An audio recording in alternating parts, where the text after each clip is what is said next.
Tá.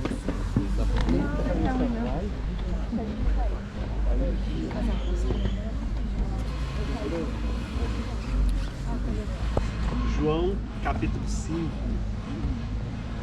Evangelho de João, capítulo 5.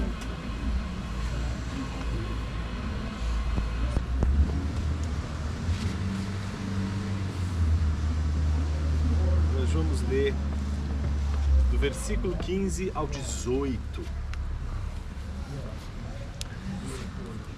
Trata-se do milagre de Jesus ter curado o enfermo no tanque de Betesda num dia de sábado, o que provocou uma celeuma, sobretudo entre os que faziam a leitura rigorosa do sábado. E eu queria chamar a atenção para um outro aspecto, uma vez que o Chico ele vai trabalhar algumas questões ali mesmo, quando estiver falando do tanque de Betesda, mas eu queria trabalhar a atenção final. Muitos de vocês já conhecem esse milagre, já sabem a história desse milagre. Ele levanta, ele anda, ele carrega seu leito. E o que a gente encontra são os grandes vigilantes da lei achando um absurdo ele fazer isso em pleno sábado. O que acontece na sequência que nos interessa para essa breve reflexão que nós vamos fazer aqui no tanque de Betesda?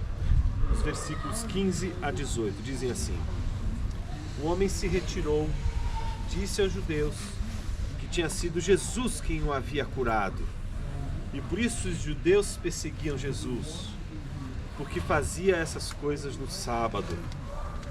Mas Jesus lhes disse: meu pai trabalha até agora e eu trabalho também. Por isso os judeus cada vez mais queriam matá-lo, porque além de desrespeitar o sábado, também dizia que Deus era seu próprio pai, fazendo-se igual a Deus.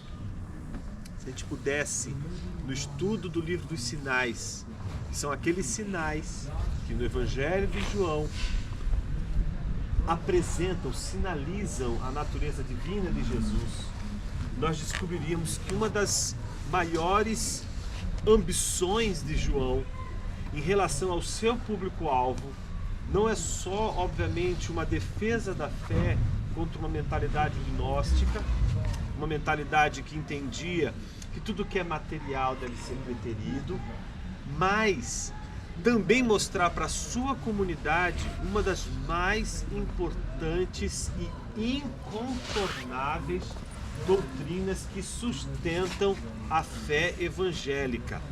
Nesta doutrina, ou ficamos em pé ou caímos. Tamanha a sua importância. Jonas, de que você está falando? Eu estou falando da doutrina da Trindade. Você já parou para imaginar que quando você faz a oração do Pai Nosso, você ora o Pai Nosso de um modo diferente de Jesus? Por isso que causa estranheza quando a gente vê supostos cristos fake lá no Brasil e etc. Quando o sujeito usa a expressão meu pai, lembra? Não preciso muito longe para isso. Isso escandaliza. Porque meu pai é uma maneira típica de Jesus se relacionar com Deus e que nenhum de nós consegue fazer um negócio desse jeito. Jesus não nos ensinou a chamar Deus de Pai como Ele chama o Pai de Pai. Por isso, quando a gente chama Deus de Pai, nós chamamos Deus de Pai de uma maneira muito diferente. Jonas, eu não estou entendendo. Explica melhor isso. Deixa eu colocar isso em outros termos para você. Todas as vezes que a gente lê João capítulo 1, o que a gente descobre? No princípio era o verbo estava com Deus e o verbo era Deus. Ele estava no princípio com Deus, todas as coisas foram feitas por intermédio dele, sem ele nada foi feito, se fez. Houve um homem enviado por Deus cujo nome era João. Ele veio para testificar a verdadeira luz que vindo ao mundo e ilumina todo homem. Ele não era a luz, mas veio para falar da verdadeira luz.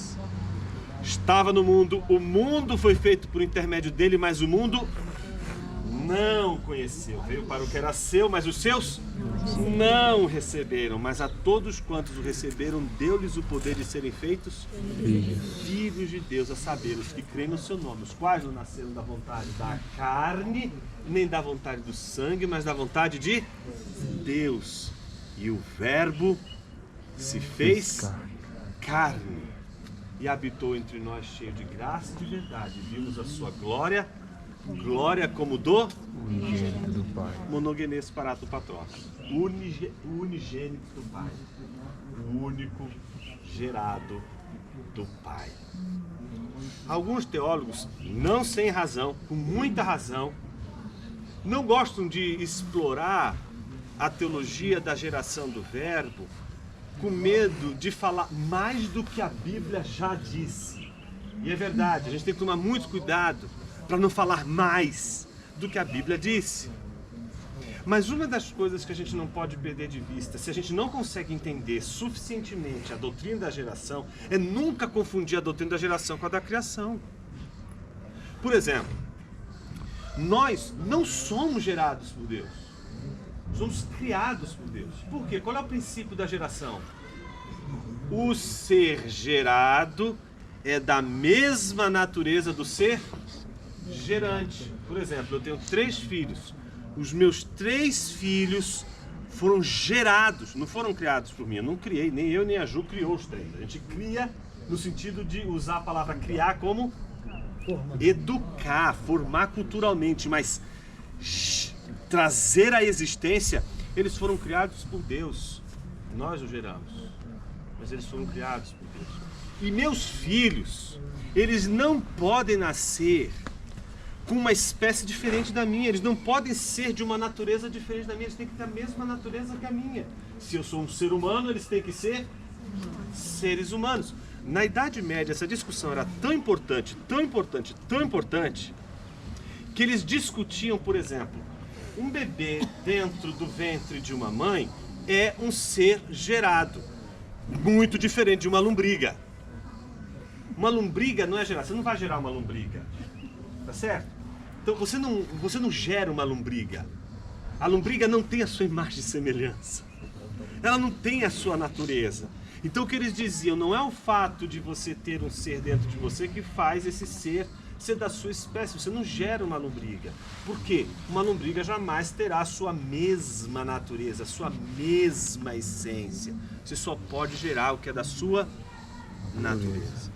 Quando a gente fala de Jesus como o único gerado do Pai, o que a gente está querendo dizer com isso? Em primeiro lugar, a gente diz, sempre tem escola bíblica dominical. Quando a gente fala, Jesus é gerado do Pai, sempre alguém levanta a mão e diz, professor, não quer dizer que Jesus teve um começo. Por definição, não pode ter começo. Por quê? Imagine você, qual é o princípio da geração? O que define a geração? O gerado tem a mesma natureza do gerante, do gerador. Aquele que gera tem começo? Não tem começo. Isso é essencial para ele? Sim. É essencial. É sua natureza não ter começo? É. Então